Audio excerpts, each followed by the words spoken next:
Dear traders, 26th August Monday அன்னைக்கு bitcoin செல் கால் கொடுத்துருந்தோம். செல் நாங்கள் கொடுத்த ரேஞ்ச் வந்து 64,000. இன்ட்ராடே டார்கெட் வந்து நாங்கள் 200 to 500 பாயிண்ட்ஸ் சொல்லியிருந்தோம். சொல்லும் போதே க்ளீனாக மென்ஷன் பண்ணோம். 200 பாயிண்ட்ஸ் போன அப்புறம் நாங்கள் என்ன சொன்னோம்னா, டிஎஸ்எல் காஸ்ட் வச்சுக்கோங்க, பிட்காயின் நல்ல ஒரு ஃபால் இருக்கும்.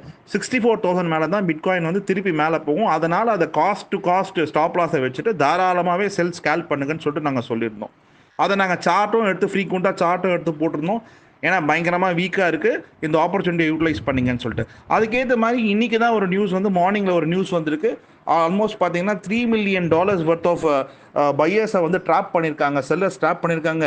யாரெல்லாம் பை பொசிஷன் வச்சுருக்காங்களோ $3 million பையர்ஸ் வந்து எல்லாருமே வந்து ஃபண்டை லாங் வச்சுருந்தவங்கலாம் லாஸ் பண்ணியிருக்காங்க. பட் நாங்கள் வந்து டெக்னிக்கல் ஃபாலோ பண்ணுறதுனால எக்ஸாக்டாக எங்களோட கம்யூனிட்டி மெம்பர்ஸ்க்கு நாங்கள் ஷார்ட் சொல்லியிருந்தோம். 64,000 வந்து நீங்கள் பார்த்தீங்கன்னா ஆல்மோஸ்ட் $58,000, $6,000 வந்து உங்களுக்கு ப்ராஃபிட் இருக்குது. அதே மாதிரி எத்திரியம் பார்த்தீங்கன்னாலும் நாங்கள் நல்லாவே ஒரு அக்யூரேட் கால் கொடுத்துருக்கோம். இந்த மாதிரி மோர் லைவ்லி கால்ஸ்க்கு எங்களோட வாட்ஸ்அப் கம்யூனிட்டியை ஜாயின் பண்ணிங்க. Thank you all, happy trading.